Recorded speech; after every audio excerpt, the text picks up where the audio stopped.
thanks so much for joining me for this week's episode of When I Grow Up. On today's episode, it is my pleasure to welcome my friend Jamie Choi. Hey Jamie, how are you? Hi, I'm doing well. How are you? I'm great.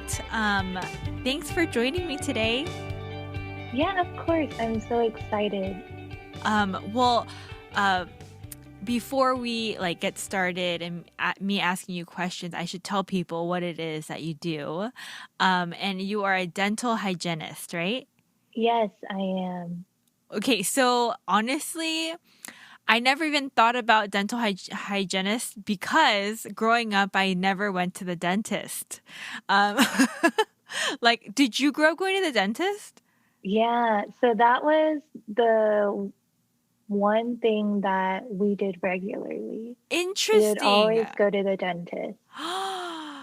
Okay, but have you found that to be a common thing amongst Asian Americans or Korean Americans? No. Right? Okay, So, okay. yeah. Good, I'm not alone. Okay. Yeah, because I remember I did have an orthodontist and I just would go to that regularly, but then after that, I remember even asking my mom can I please go to the dentist? Because all my friends would go to the dentist and I'm like, I'm pretty sure that's what you're supposed to do. And she's like, you don't need to go. You're fine. And it's true. I actually never had cavities growing up or anything like that. But that doesn't excuse the fact that I should have gone to the dentist. Well, with that being said, Jamie, can you tell me what is a dental hygienist? Oh, yeah. So, the way I describe dental hygiene very simply to people is I'm the person that you see when you first come to the dentist, the person who cleans your teeth before the dentist comes in. But in reality, there's so much more than just teeth cleaning in dental hygiene.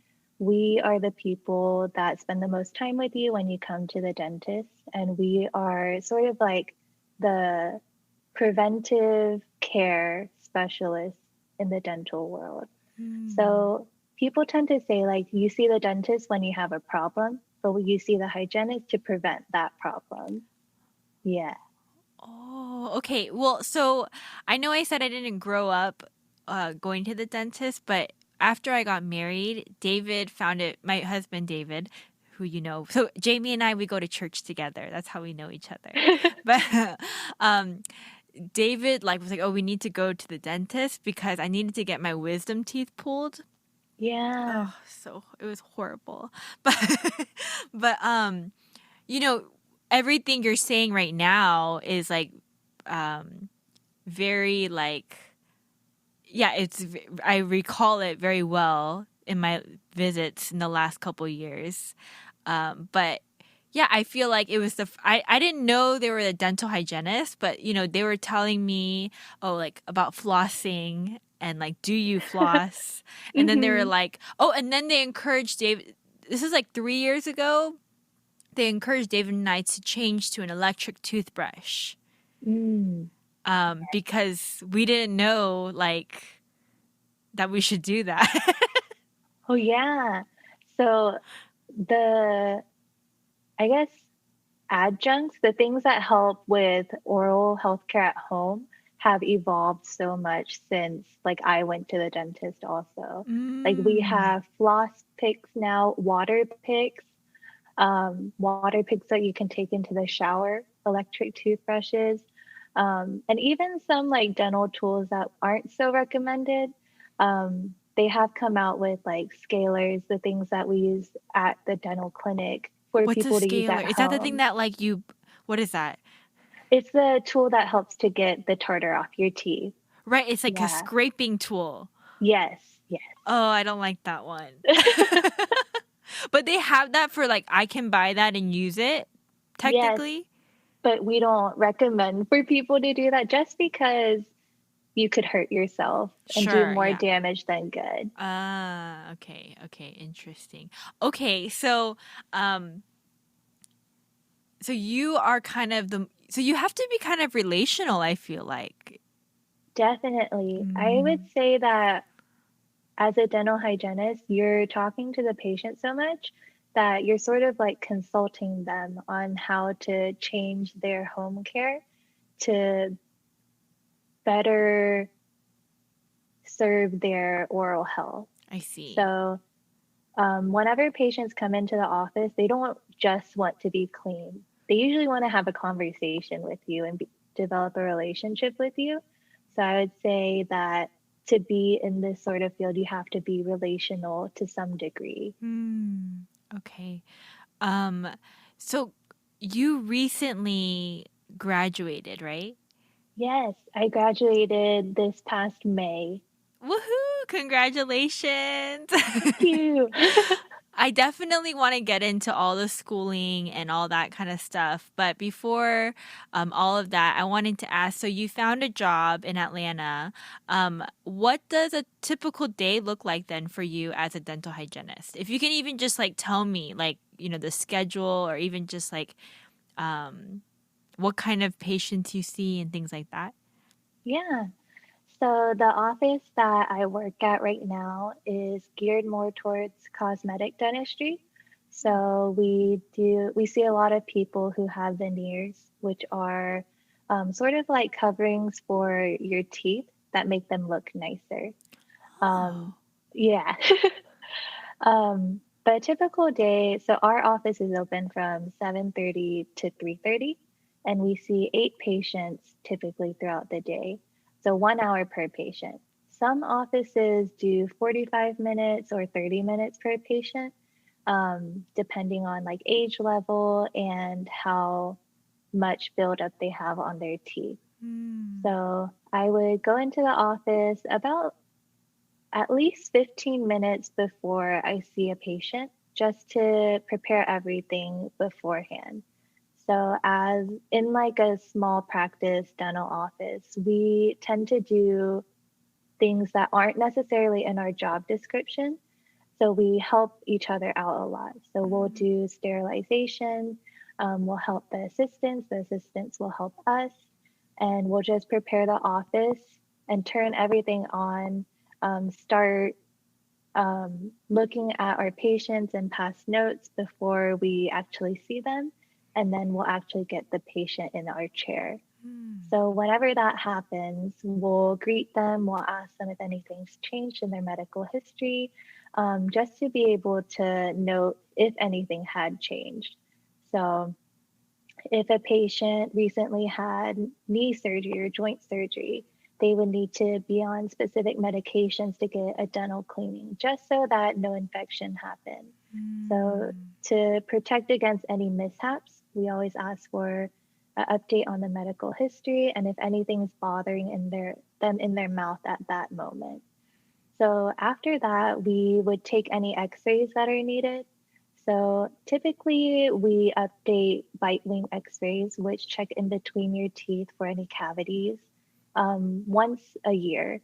That's how much insurance will cover, but also that's typically really good to see if anything's changed since the last time. Um, so we'll take bite wings, we'll take a panoramic x-ray, which goes all the way around your head. It sort of looks really cool because you see all your teeth at once. Um, and then after those, we'll start the cleaning. So things will change depending on offices, but at my office, we'll do an oral cancer screening. So we look in the mouth to see if there are any like unusual lesions that could be an indicator of oral cancer or just any like abnormality in the mouth. Um, Interesting. yeah. So then after that, we would floss them. And the reason why we floss people is not to be able to see if they've been flossing really well or not. But flossing actually helps us to be able to see how the health of the gingiva, the gums, are from the very beginning. So after we do that, we'll either use our hand instruments, so the scalers that we were talking about earlier, or we would use an ultrasonic instrument, which is sort of like a water pick, but the tip of it vibrates, and Mm. it's used to get like more buildup off the teeth in a more comfortable way for the patient and for the provider. Mm.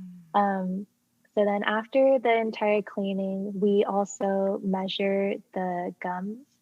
So that's like when people say that we poke their gums, we actually do, but we poke underneath the gums to see how much either your gums are healthy or there had been bone loss. Mm. So typically 1 to 3 millimeters is normal for a person, but if there's 5 millimeters or plus, that indicates bone loss. Wait, Or sorry. Okay, so what is this measurement though that you're saying? Like, what are you measuring? okay, so the gums around a tooth is sort of like a turtleneck. So it's Okay. not completely attached. So there's a Oh. little bit of your gum that it holds space between your tooth and the gum. Okay, okay. So And then so you're that is what measuring we the measure. space? Yes. So the normal space is 1 to 3 millimeters, but if there's say like 5 or 6 millimeters, that shows attachment loss. So your gums have become more loose around your tooth, and it indicates that your bone level has gone down. Oh my. Okay, so why does that happen? Like age or you're not taking care of your teeth or everything? What is So it could be a whole lot of things. One is that if you don't take care of your gums very well, you'll have gingivitis, which I'm sure you've heard of, inflammation of your gums. But inflammation of your gums can evolve to periodontitis, which is bone disease and gum disease. Yeah. So whenever we are poking the gums and measuring them, we're trying to see how your oral health is beneath the surface. So things that we can't see. So people who have gingivitis, um, usually it'll go away when you start to add more things into your routine, such as like mouth rinses that fight gingivitis or brushing your teeth for longer than 30 seconds.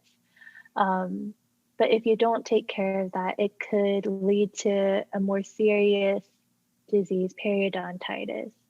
So the good thing about gingivitis is that once you stop the progression, nothing goes or nothing is irreversible. So gingivitis is reversible, which means that you can come back to a state of health. But periodontitis, once you lose bone level, you don't get that back. So it's Right. really important for us as hygienists and the dentist to be able to tell you if you have gingivitis or periodontitis so it doesn't get any worse from there. Wow. Okay. So, like if you see that there is like diminishing, it's like the gap is larger, then um you can already assume it's gingivitis or you don't know exactly. You can just tell them, "Oh, there is bone loss." So gingivitis, we can see clinically. That's when like your gums are red, they're bleeding, Okay, okay, they're a yes. I little know more this one. swollen. Okay, But okay. periodontitis is sort of hidden. You Hmm. can't really see it from just looking at the mouth unless you have recession where your gum line has gone down visibly. So going into like get your cleanings and your checkups is really important because we have a special tool called the probe and it has little markings on it for each millimeter.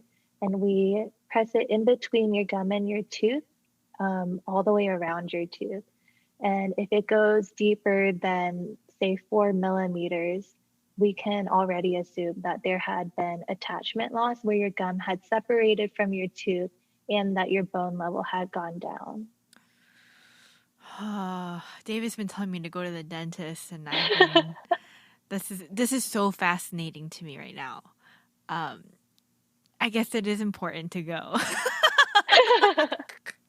Yeah, I Okay, didn't okay. know how. So, Mhm. oh, sorry, what were you gonna say?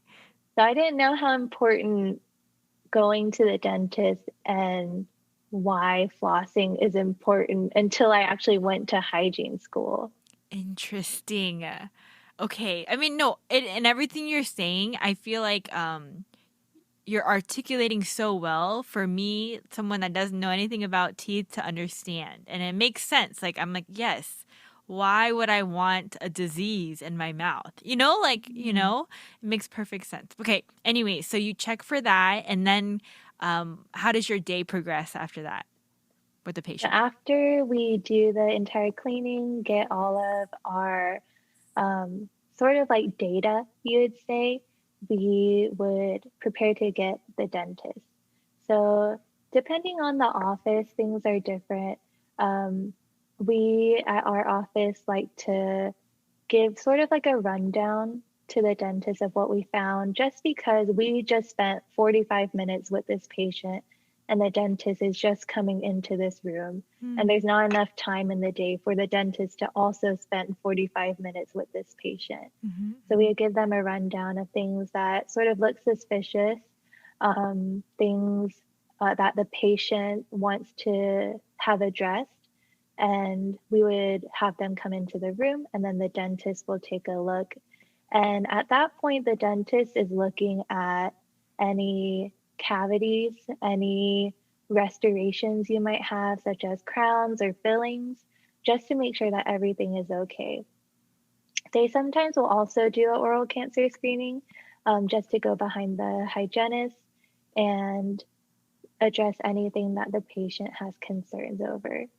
So Hmm. after that portion, we just after the dentist leaves the room, the hygienist will answer any questions that the patient has.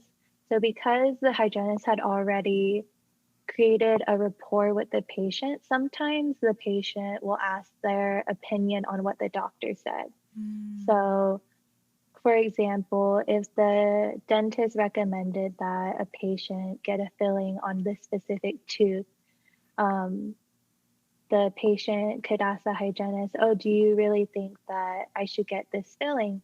Just because they have a relationship with the hygienist already built and they trust the hygienist sometimes more than the dentist just because of the time spent together.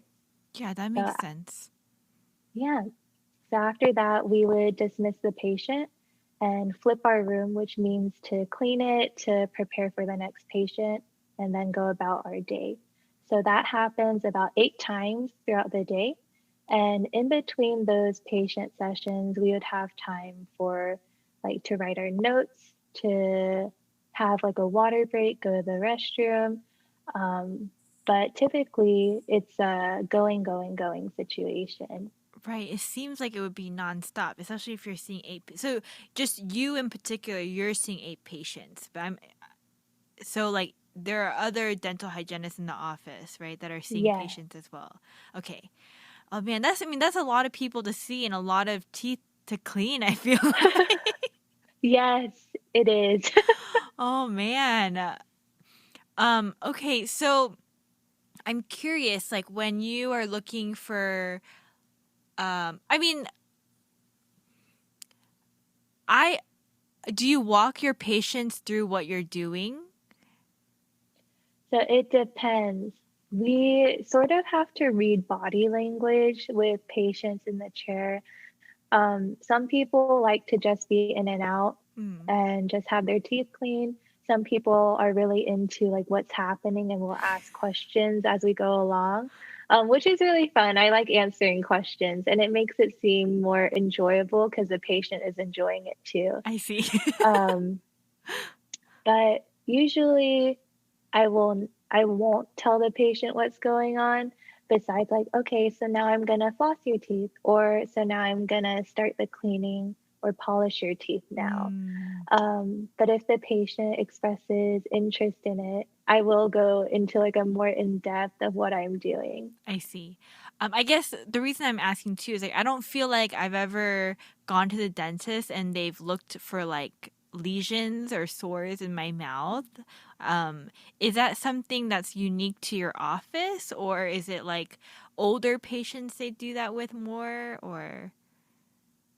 I think it may be unique to my office, but Mm. also in school, we were always taught to look around the oral cavity to see any abnormalities.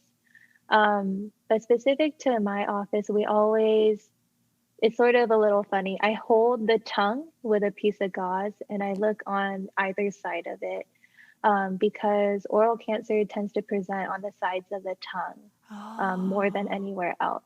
I see. But even during a cleaning, the hygienist is in looking in the mouth so long that they would have to see all around it. Sure, sure. So even if they're not grabbing the tongue and looking at both sides of it in that explicit way, they are most likely still on the watch for anything that looks out of place. Okay. So have you ever seen that before?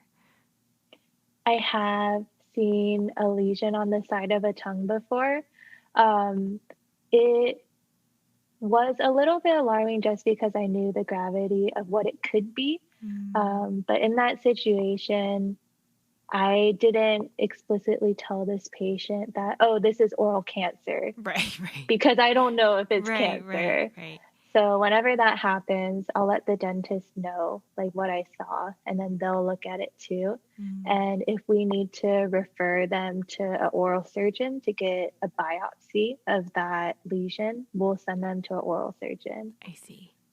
But yes, in those situations, we just tell the patient, "Oh, we found something that may or may not be something to be concerned about. So we want you to see the specialist just to be safe."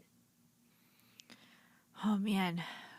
So I'm thinking about like these 8 patients that you're seeing, and I'm sure each patient like is different, right? Because Hmm. and like how do you deal with like, you know, I feel like the going to the dentist is not something everyone really looks forward to. I will say I do have friends that do look forward to it, like going to the dentist. But yeah, how do you deal with the anxiety of some people that come in? So whenever there is a patient with dental anxiety, we call it dental anxiety because it's a real thing. Um, it will have it on their chart. So in our medical histories, we ask the patient if they have anxiety. And it really helps us to better prepare for that appointment time to make sure that we can change some things about what we do to make it more comfortable for the patient. For Mm, example, some people don't like the noises of the dental office, and that makes them really anxious. So we have tools like the ultrasonic scaler that doesn't make the scraping sound, but it just makes a beeping sound. And we have to oh, use, because it's COVID times, we use an external suction too that will catch the aerosols. So that's extra loud, which will drown out other sounds. oh, Um, interesting. Also, just being more gentle with the patient, and those are the patients that you would tell exactly what you're doing, so that Mm, they don't get surprised during the appointment.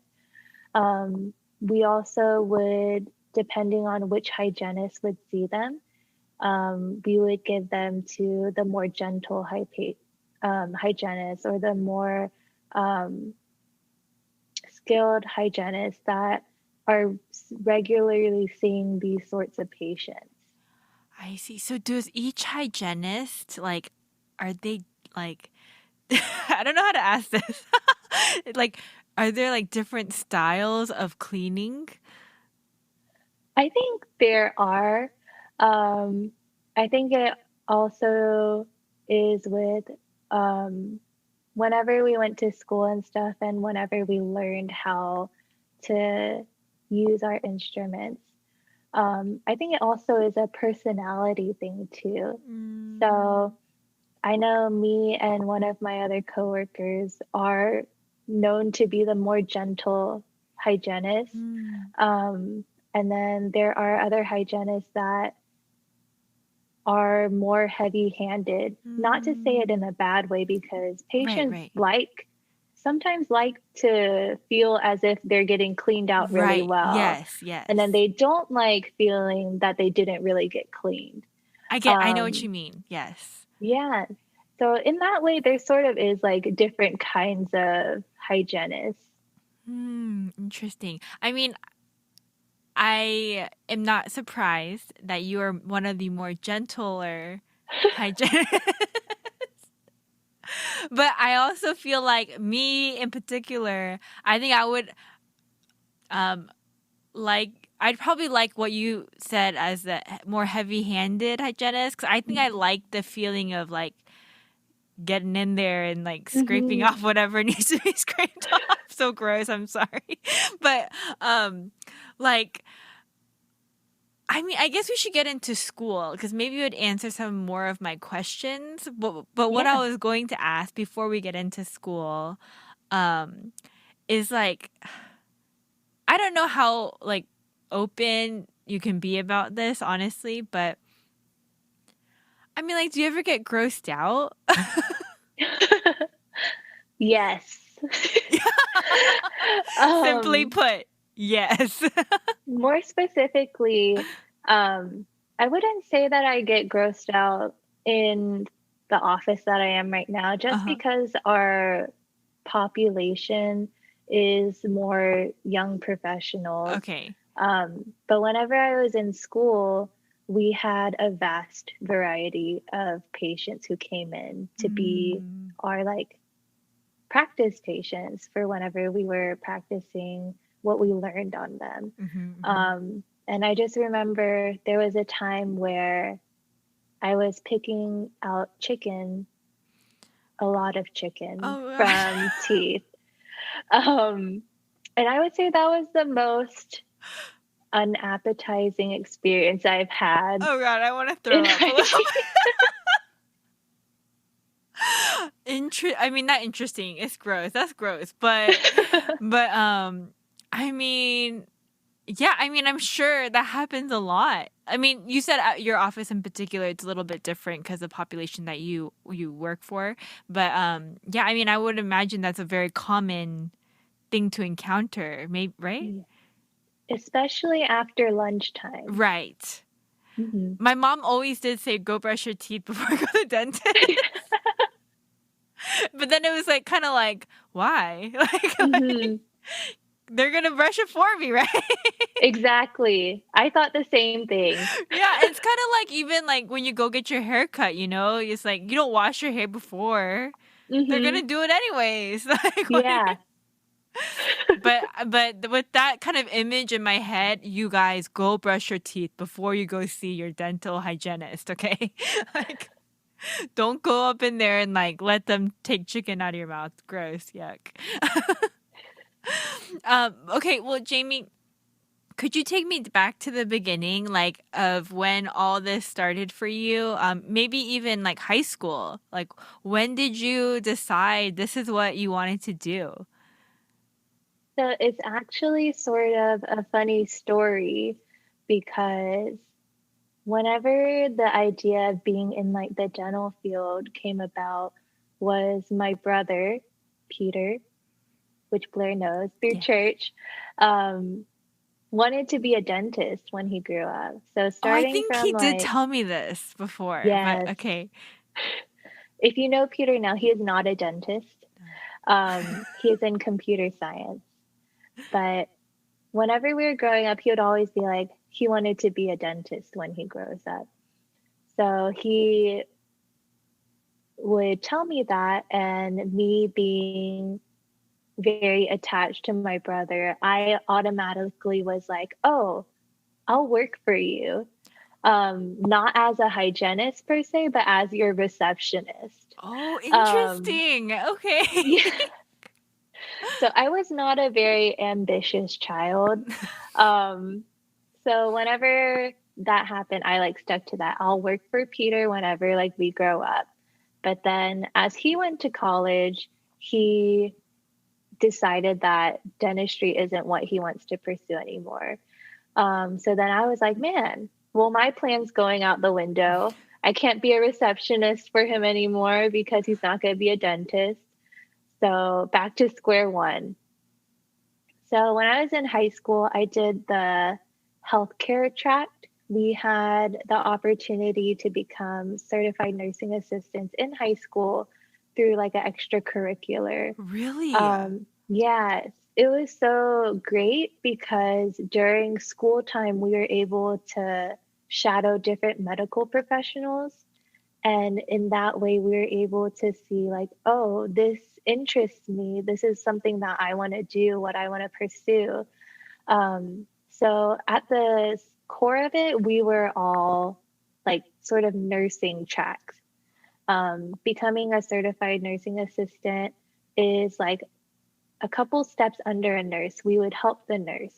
So we would go to the local hospital in Augusta, where I'm from, and we would help the nurses there and care for actual patients during a school day. So like 1 to 2 hours during a day. Wow, that's cool. So do all high schools in Augusta do this or So whenever I was in school, my county did it. Um, that's they all had great. that option, but I'm not sure if they're still doing it now. But it was what Peter and I both were able to do in high school. That's amazing. I don't, Yeah. I mean, it's been a long time since I've been in high school, but um, I wonder if they do that at other schools. Like, what a great opportunity, I feel like, to Hmm. just have that exposure. And even to find out maybe you like, this is not for you. You know what I mean? Yeah. I Okay, sorry. definitely found, oh, you're fine. I definitely found out that working in a hospital setting wasn't something that I enjoyed. So Mm, that ruled out nursing for me and a lot of other lesser known professions such as radiology mm, um, and things like that in the yeah. hospital, just because from the little that I interacted with people who worked in the hospital, um, their lifestyle wasn't what I was envisioning for my future. And they seemed very burnt out in their job. Not to Mm, say that all nurses or all doctors are like that, but just the people that I've interacted with in that moment made me, in that moment, not want to work in a hospital. I see. Yeah. So then, after having those experiences in the hospital, we are also given opportunities to go outside of the hospital and shadow different healthcare professionals, such as veterinarians, dentists, people who have their own practices that we could drive to during that class time. Oh, wow. So I shadowed at a dental office close to my school, and the whole point of me going there was to shadow the dentist at first. And it was a great experience. The dentist there was Christian and he played Christian music and he had really good conversations with the patient about life, and he seemed to really care for his patients very well. But something about his actual job, like drilling into teeth and having to do like those procedures, wasn't what I wanted to do. Mm, So then I ended up shadowing the hygienist there, and the amount of time that they spent with their patient and getting to know their patient was so much that they had these relationships that they can build, and they would see patients like every 6 months or every year, but they would know exactly what's going on in their life, and they would say, so and so, how are the kids doing, or mm, is so and so getting married soon, and things like that. And I just saw it as like an avenue to just build relationships with people, which is something that I wanted to do in a career. mm. Um, and I enjoyed how, I guess some people would call it monotonous, doing the same thing over and over again, but that's like right up my alley. I love order and being able to know what exactly I'm expected of and what I'm supposed to do. And dental hygiene was exactly that. Wow. Yeah. I'm like that too. So from then, I was like, okay, so dental hygiene is what I want to do. Um, and whenever I told my parents that, they're like, okay, what is a dental hygienist? Because it sounds like a dentist. Um, so I like told them what a dental hygienist is that they work for a dentist. And they weren't opposed to the idea. They were very like, if this is what you want to do, then go for it. Because they sort of lost like the medical from Peter. And they were like, okay, Jamie is gonna go into the medical field. And maybe in the future she'll become a dentist. But I always shoot that down. I do not want to become a dentist. No. Um, but every once in a while, my mom will be like, okay, are you going to go to more school? But I'm very happy with where I am right now. Yeah. So after that, I was looking into different programs um, around where I was. So dental hygiene is typically a associate's degree. So Mm. depending on the school or program that you get into, you would either need to have like a year's worth of prerequisites classes to take before applying to the program, or you can just go straight in from your high school credits. Oh, wow. Um, but I knew that I didn't want to do a associate's degree just because in the future, if I did decide to do something more with my dental hygiene degree, I don't want to do more school later. I would rather just do all my school now. Mm. So the school I ended up going to, Augusta University, happened to have a bachelor's degree program for dental hygiene. Mm. So I would do 2 years of prerequisites, taking all the classes that I need to apply to the program. And then in the second year, I would apply and interview and see if I get into dental hygiene school. So my dental hygiene program didn't have an exam that you had to take beforehand. Like nursing has the T's, med school has like the MCAT, but my school didn't have any of those. You just went in with your grades from your prerequisites, letters of recommendation. If you had any shadowing hours, that was really great. And from then, they would either invite you for an interview or not. So Mm. at my interview, it was a sort of like a group style interview. There were about 8 other people, all applying for a dental hygiene program. And they were the professors who were interviewing us. And at the beginning, I remember we were all sitting together and it was sort of by like last name. So for some reason, there was no A or B last name person. So I was the first one. Right. And they asked like, so why do you want to become a dental hygienist?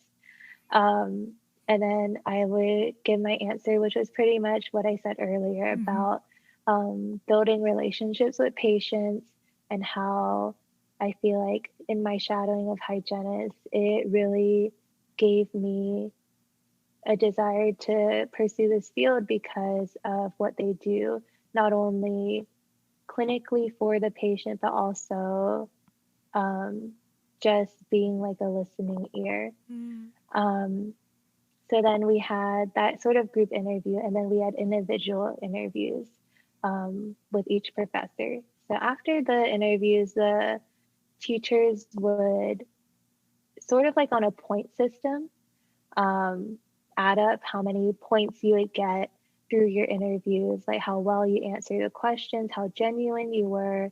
Um, and from then, they would decide who got into the program. Mm. So the Sorry, dental, can I interrupt you just 1 second? yeah, So I mean, this seems like a very rigorous interview process to get into this program. Is this because like there is a lot of like everyone wants there's a lot of people that want to be dental hygienists? Like is it competitive? Is that why? Or they're just weeding out the people?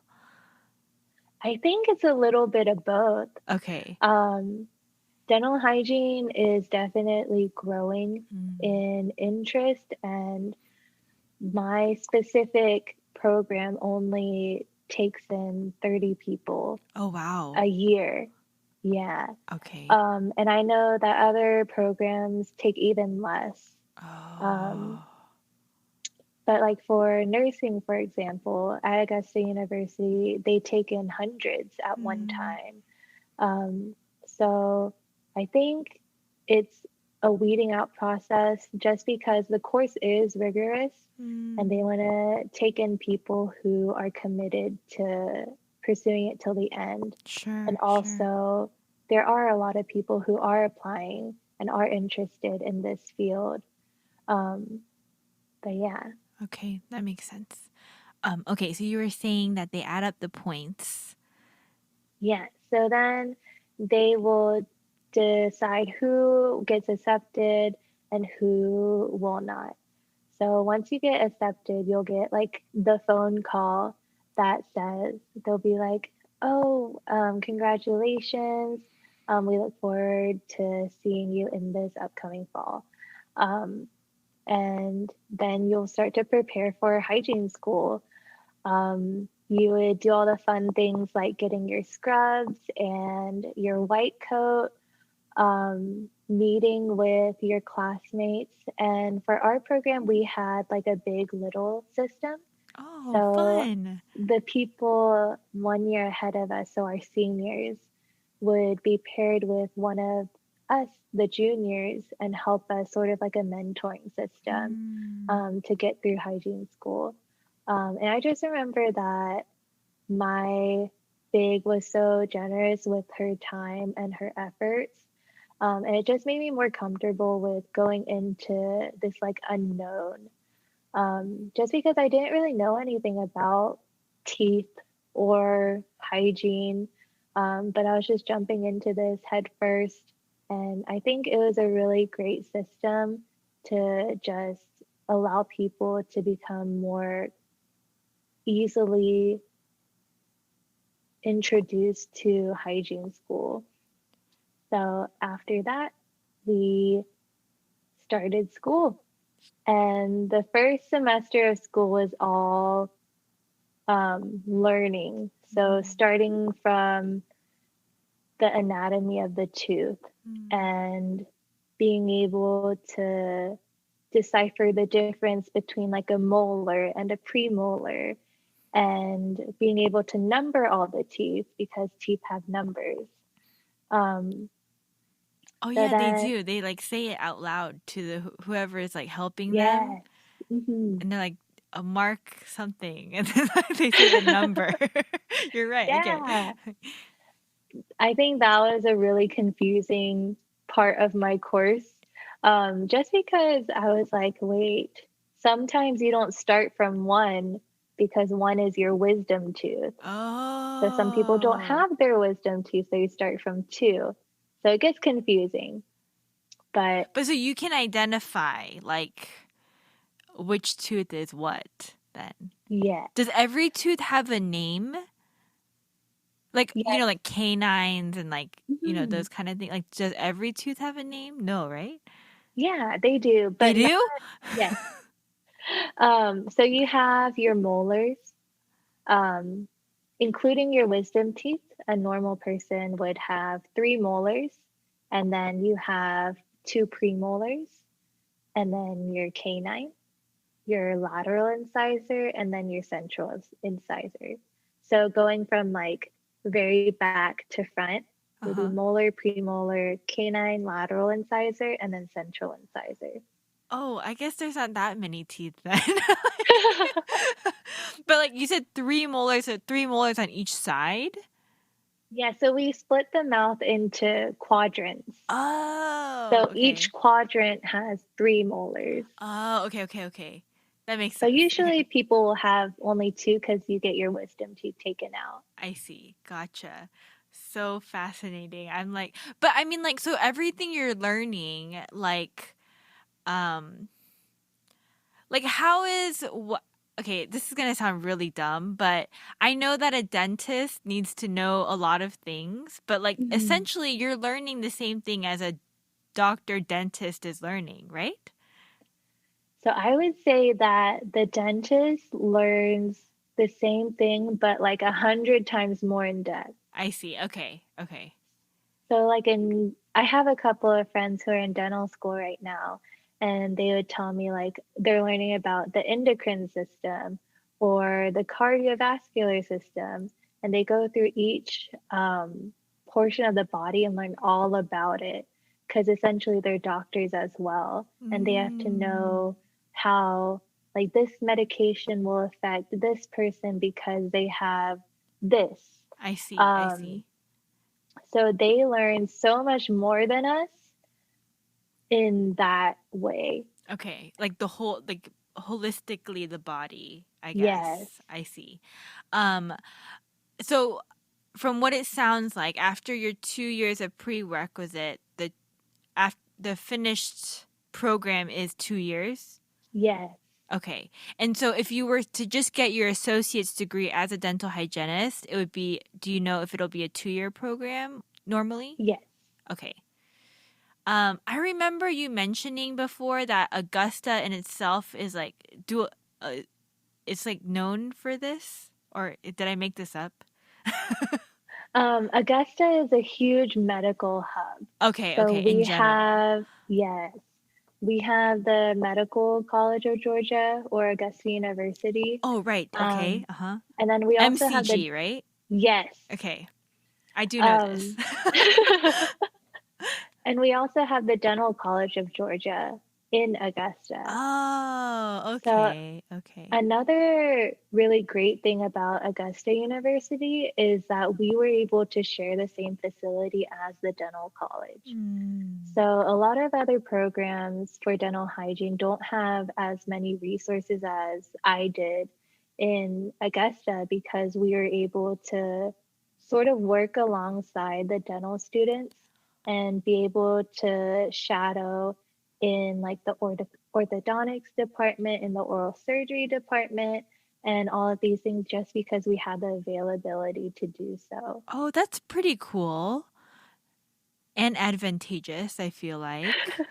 Um, I'm curious, like, at any time during your program, were you at all like discouraged? Like maybe I shouldn't do this, or was there a point where you're like, oh, this is totally what I'm supposed to be doing? Um, Yes, I was definitely discouraged Mm. at the very beginning. Whenever we first started working on our clinical techniques, so learning how to use our instruments, that's what we call our like scalers. Um, I remember that we would be practicing on mannequins before we actually practice on like a human being, just so that we knew how to use it correctly and effectively so that we wouldn't do anything harmful to the patient.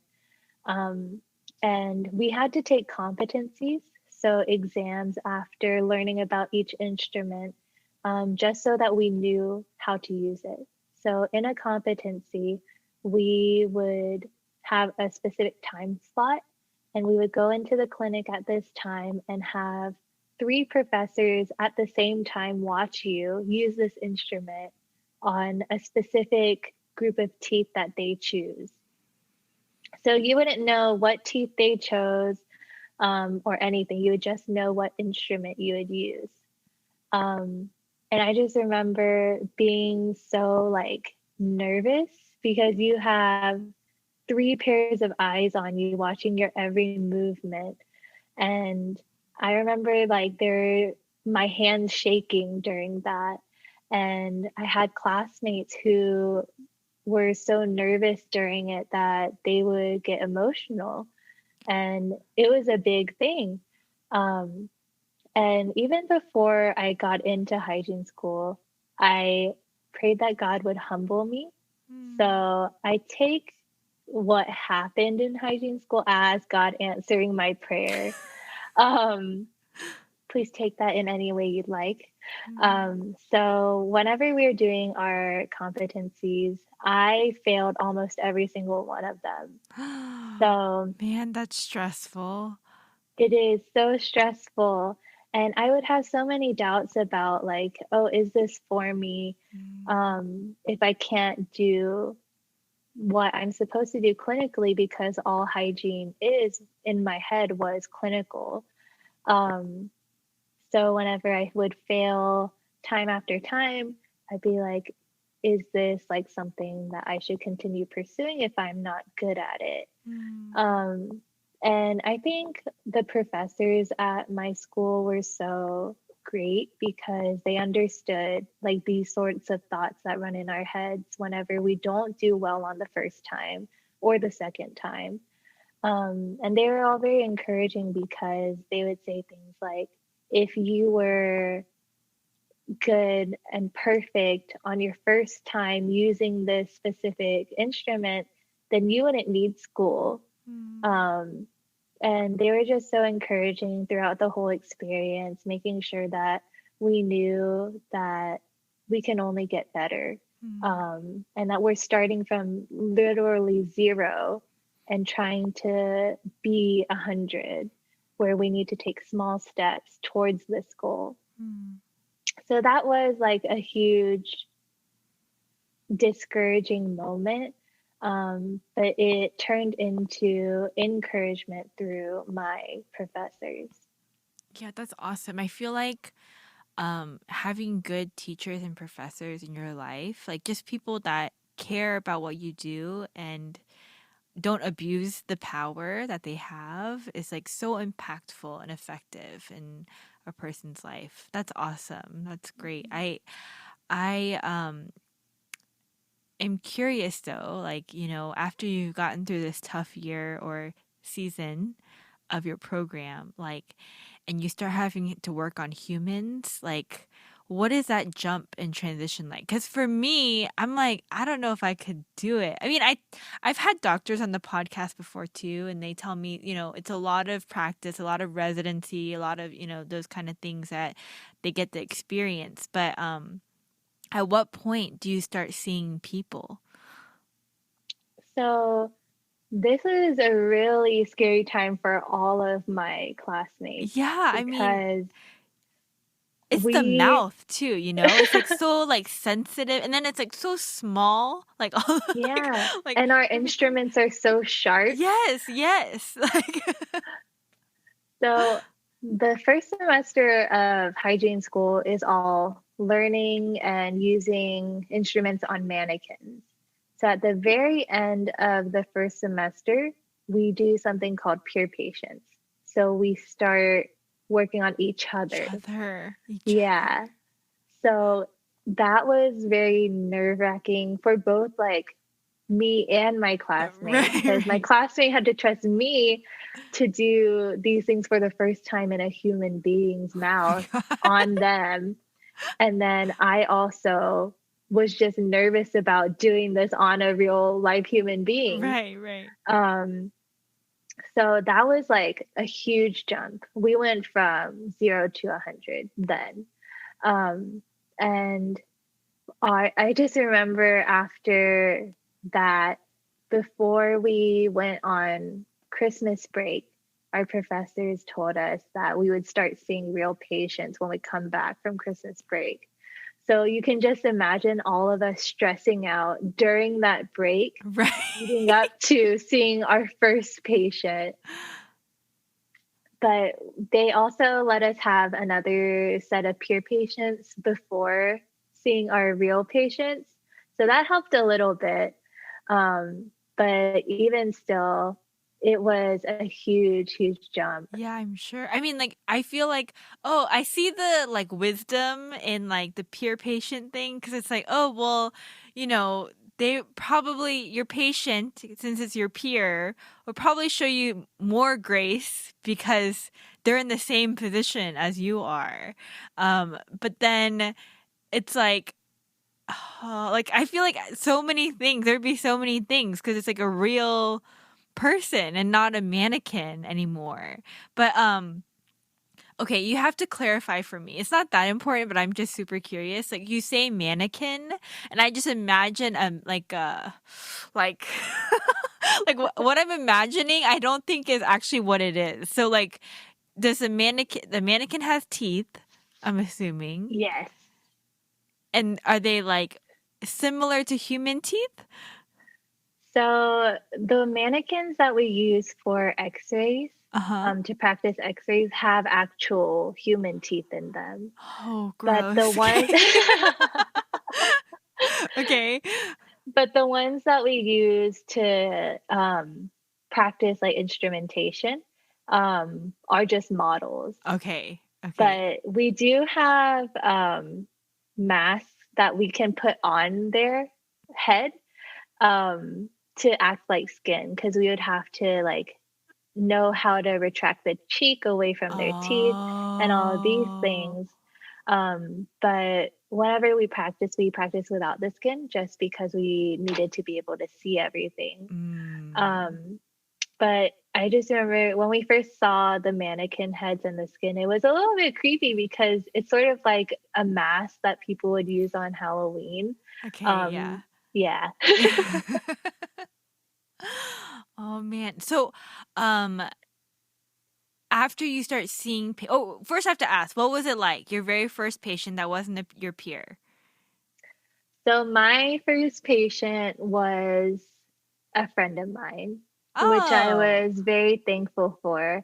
Um, I won't disclose names because of HIPAA, but yes. Please don't I do just that. remember. Well, another thing about hygiene school is that they give you a list of patients to call who have been coming to be cleaned by students regularly, Oh. but you would have to call them and schedule them for your clinic session. Okay. Just out of curiosity, Mhm. does one do this because it's free? No, Okay. it's at a very discounted price, I see. Okay. Okay. and it will also be the most thorough cleaning in your life.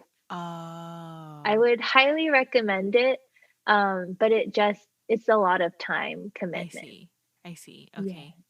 Okay. Okay. So you were saying? Um, so my friend was my first patient, and it made me feel more confident Mm, because I knew them. So some people would say that they don't want to know their first patient because they don't want to have that pressure on them. But I was sort of the opposite. I didn't want to have someone I didn't know because I felt more comfortable with a friend in the chair rather than a complete stranger. yeah, I think I would feel similar. I get it. So our clinic sessions were 3.5 hours. So the patient would be in the chair for 3.5 hours. And starting out, we would bring them in multiple times. So I Mm, had a friend who came in for over, I want to say, 12 hours for me in total. She's a very good friend. yes. Um, but as you continue on in the program, you'll get quicker and be able to finish patients in, say, like 2 hours or 3 hours in one appointment time. But at the very beginning, it would take multiple um, appointments for us to finish one patient.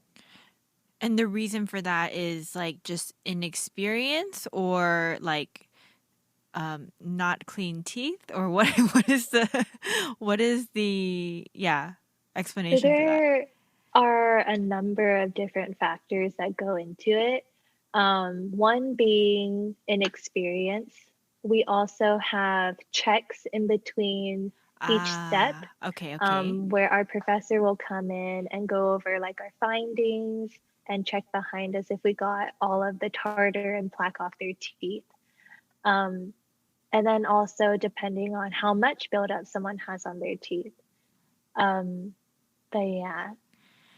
Okay, so something that comes to mind as you're talking is I remember I forget what they called it. I want to say they called it an intense cleaning or extensive cleaning. I don't know what they called it, but they asked me to come in for one of those. And I remember like being in pain like afterwards. Mm. Is that like like that means they just did it right, or what does that mean? Does it mean my teeth are not healthy, or So sometimes people need a deep cleaning. deep cleaning? That's what they call it, the deep cleaning. In layman's terms, it's called a deep cleaning, but we also call it a SRP, which means scaling and root planing. Ah, So, that sounds like painful. Okay.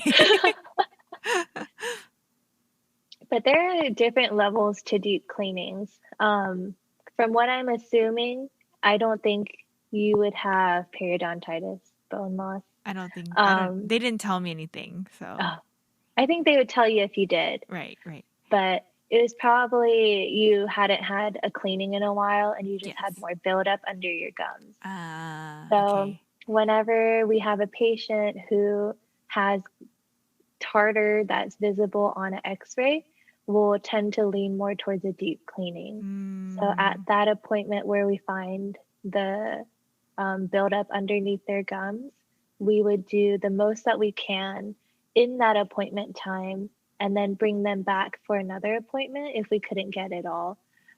Just because it takes more time to go under the gums and clean everything out really well. Um, but it does cause some soreness just because with plaque and tartar building up under your gums, it causes irritation to them and mm-hmm. it'll cause inflammation. And where there's inflammation, there's usually pain. Mm, Um, and you're having things taken out from underneath your gums that have probably been there for a long time, and you're just changing that up, and it'll cause your gums and mouth to be a little bit sore. that makes sense. Yeah. Okay. Anyways, back to your story. Sorry, I was just thinking about it as you're talking about cleanings and taking 12 hours. But, but okay. So, in this next, do you see a lot of patients in your last year? Of hygiene school? Yes, yes, if you're of hygiene Oh, school. so it was actually a little bit odd for me because I went to school during COVID. Um, yeah, so I had sort of a different experience than a regular schooling. Oh man, that didn't even cross my mind. Okay, so what happened for you? So whenever COVID first like came around, it was right after our spring pause. So we were our school had like a little bit of a vacation time um right at the beginning middle of March. Mm-hmm, mm-hmm. So I was in Chicago at the time on vacation whenever we first started hearing about like COVID. Mm. And I remember being at the airport, and it was on the news that at the airport that I was at, there were people who were COVID positive. But we Mm. didn't know the gravity of that situation at the time. So whenever we were going back home, we were supposed to start school, and we went back to school for a couple of days.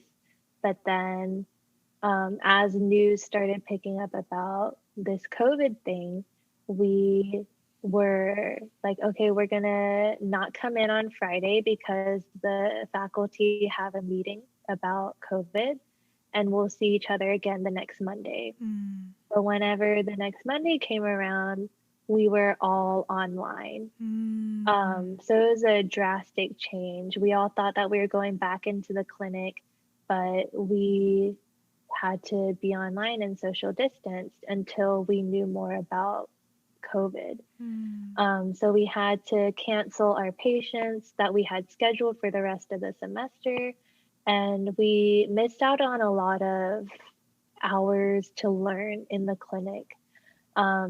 And then our seniors who were preparing for their boards exam were thrown for a huge loop because they didn't know if they were going to be able to complete the semester.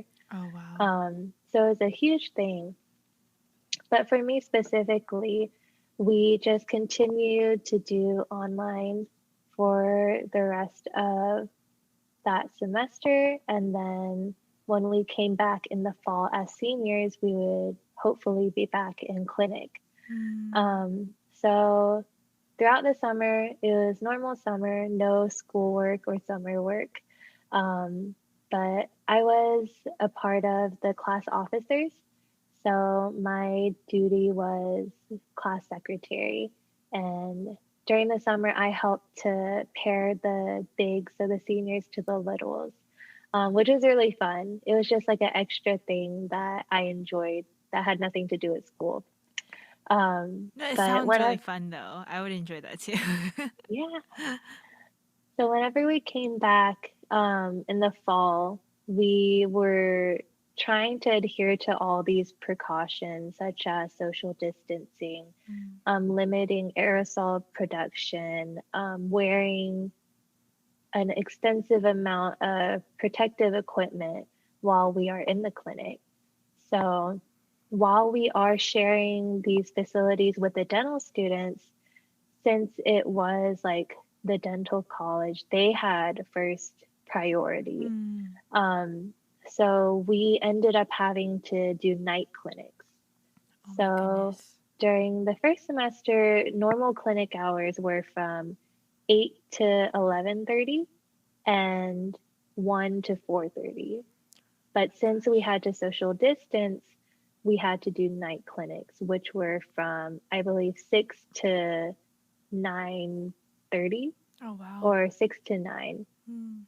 Um, and I just remember that being like really, it wasn't necessarily difficult because there was a whole new group of patients that would be able to come in after work hours. They wouldn't have to take off.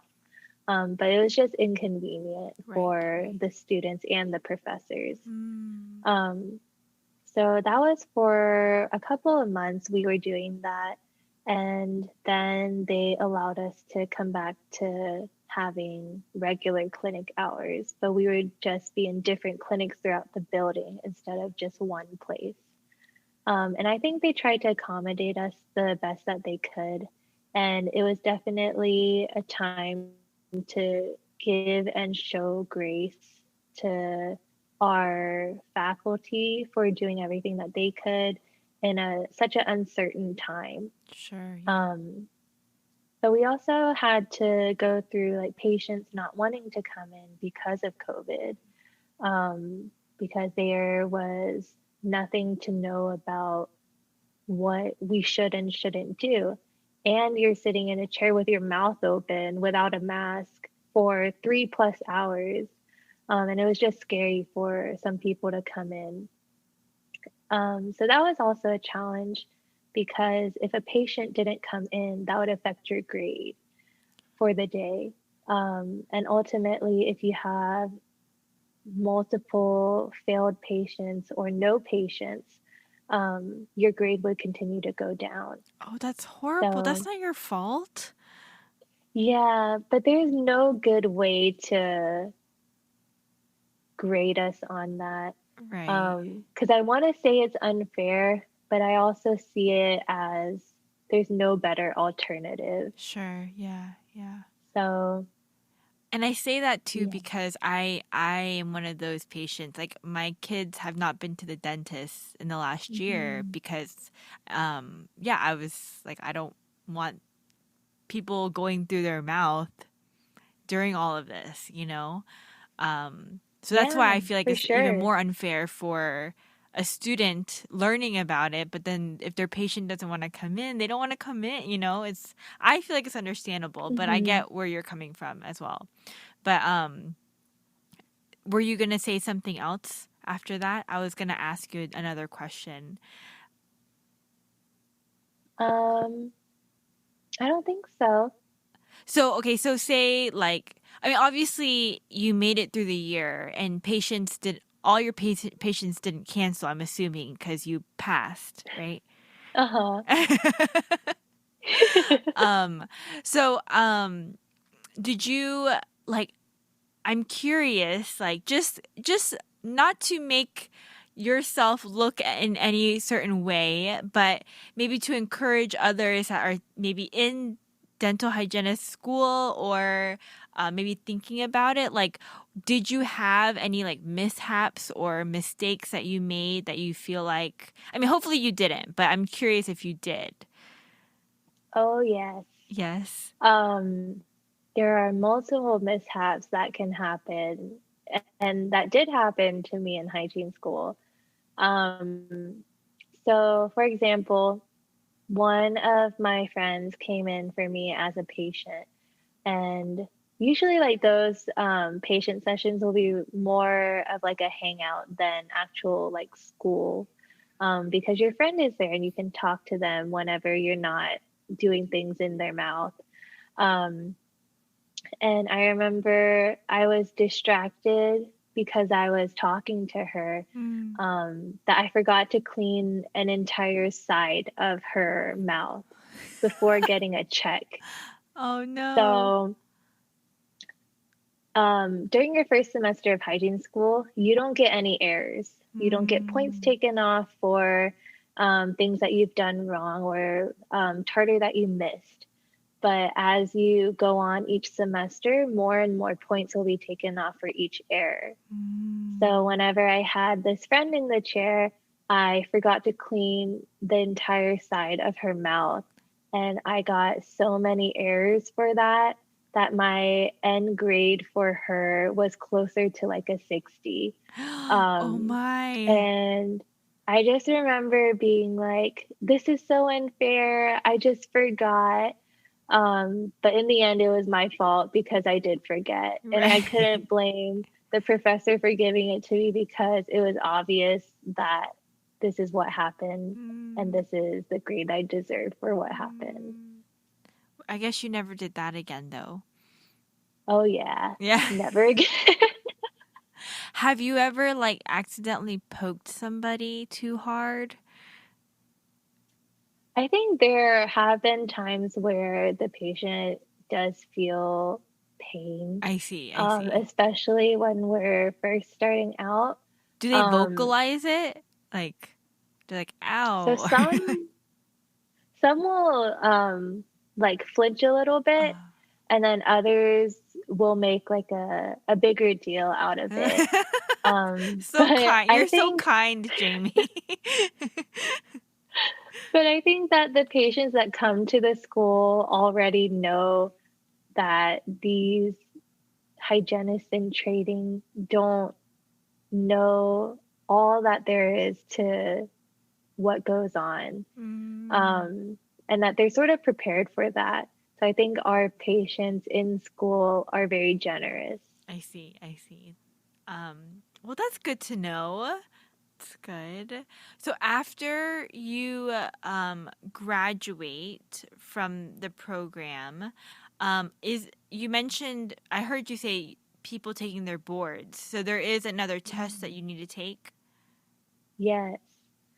So after you complete your schooling, well, for me, I took my national board exam during spring break. Mm. So the national board is a written exam that has different portions. It has things about tooth anatomy.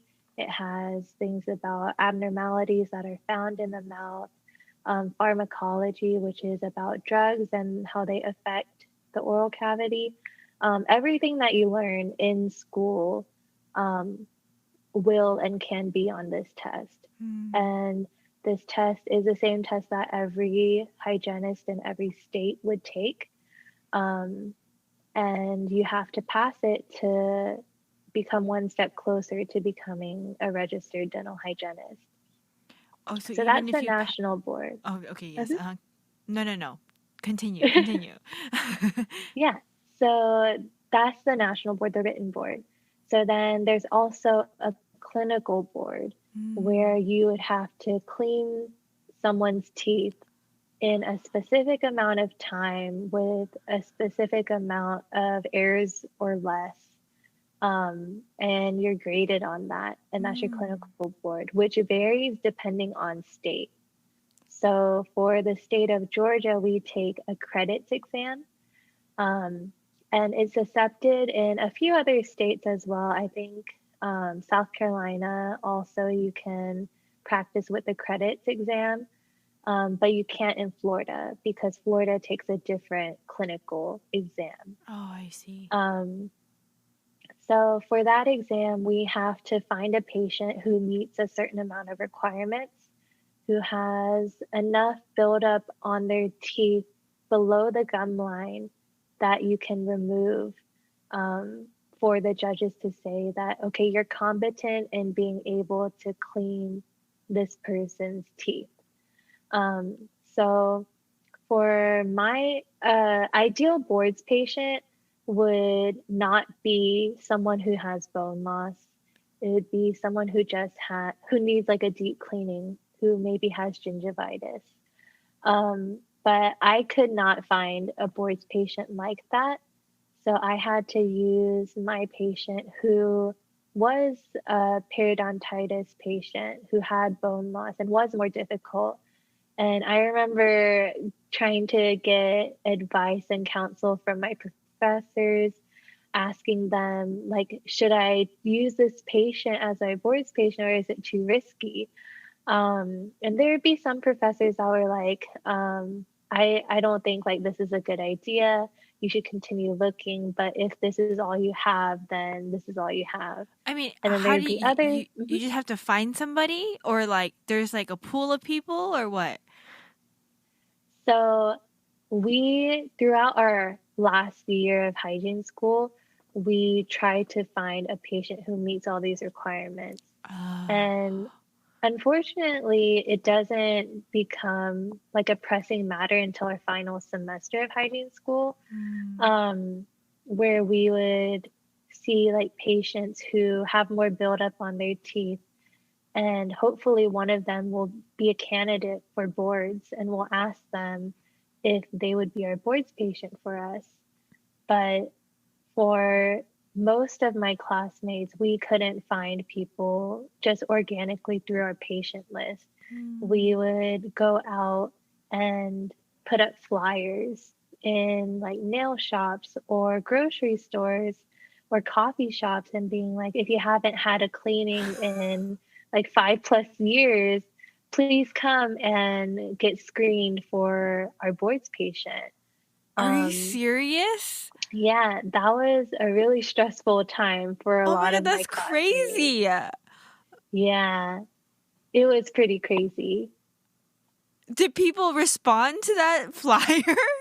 Yes, they did. Because if you were a boards patient, you would get your cleaning done for free. That is so interesting to me because I'm like, I would never respond to that. But I guess there are people that like would see it and be like, oh, cool. Okay, I'll get a Mm, free cleaning, I guess. yeah. And we Okay, would that's always do like Facebook posts and share one another's Facebook posts. People would put it on Craigslist. They really did the absolute most that they could to get these patients in. So, okay. So, did you end up using that patient? yes, I ended up using the more difficult patient because I knew they were reliable. Mm, So you have to have a reliable boards patient because if on the day of the exam they don't show up, that's $1,000 down the drain. right, right. So we wanted to find a patient who met all these requirements, but also someone who we would know would be there on that day early, and not just coming in the door right as time started because it is a timed exam. So I did end up using that patient and I ended up passing, Yay. praise God. Yes. But I remember my patient was, he had like some health complications where he was on some blood thinners. So whenever you're bleeding, it makes things more difficult. You can't see very well because there's a lot of blood in your workspace, and it makes just things more messy. So I remember I was waiting for my patient to come back from the judging area where they would see how well I did and if I got everything correct. Um, and they were like, there were a couple of people who were assisting the judges, and they came over and were like, Yeah, we need more gauze and ice. One of the patients are bleeding too much. And I was like, oh, my patient. Oh Um, no. so I just remember I was the last one waiting for my patient. I was like, are they just like waiting for the bleeding to stop, or are they Right. finding things that I missed? I was so nervous in that time.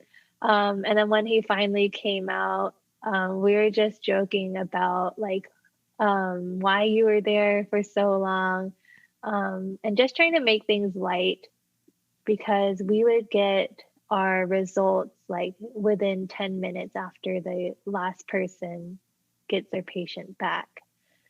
So after the exam, all of the people who took the exam together were huddled together on their phones, waiting for the results to come up. And I thought it was exciting because we would see all of our classmates like pass together. But then I also was like, what if someone doesn't pass? Like, Mm, it'd be really sad for one person not to pass and everyone else to pass. Because I felt like I would be that person just because so mm. many thoughts were running through my head, with my patient being the last one out. But in the end, all of my classmates passed their boards exam on their first try, which was really exciting. And we are all able to celebrate with one another. So we were just one step closer to being at our careers. That's amazing. That's awesome. I'm so glad that you guys all passed together. I mean, it sounds like it would be a rare occasion for all of you guys to pass together at the same time. It sounds really exciting too. Were you always like all like cheering and stuff afterwards? Yeah, we were all planning to go out to eat together to Yeah, celebrate our passing. that's awesome. Okay, so you said you guys were one step closer. Is there a final step? So after our boards, you still had to graduate and Oh, pass right, right. your clinic sessions, meet all the requirements for school. Mm, So at the beginning of hygiene school, you get a list of things that you have to do to be able to graduate clinically. So mm, you have to see, um, or you have to pass a specific number of competencies on. Um, so we grade patients on a level of 1 to 4, based on their buildup in their mouth. So mm. 1 being close to nothing, and then 4 being very heavy, I see. um, tartar wise. Mm, So we would have to take competencies to be able to see if we were able to clean this person's teeth in a specific amount of time with a specific amount of errors or less, to be able to see that we are competent in cleaning all kinds of mouths, essentially. okay. So if we didn't meet those requirements, we would be held back in the summer semester. But thankfully, none of us had to do that. Oh gosh. Yeah, that would kind of suck, I feel like. Wow, Jamie, I feel like I like your transparency and your articulation of what it is that you do is so clear to me, and I'm so thankful. Thank you so much for sharing so much about what it is that you do. Yeah, of course. It was a lot of fun sharing. Yeah, I have to ask you a couple more questions before we end our conversation tonight. And the first one um, is there something that you like just don't like about the job? I would say that there are a couple of things that are less enjoyable about this Less job. enjoyable is a good Um, word, this. um, One being that it does take a toll on your body.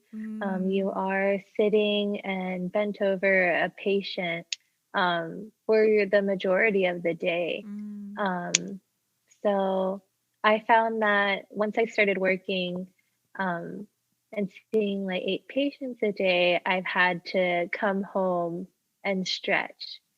And that's not something I had to do ever before, but I would just feel so tight in my back and my shoulders, um, that I would have to do something extra to keep Mm. myself from wasting away Oh physically. gosh.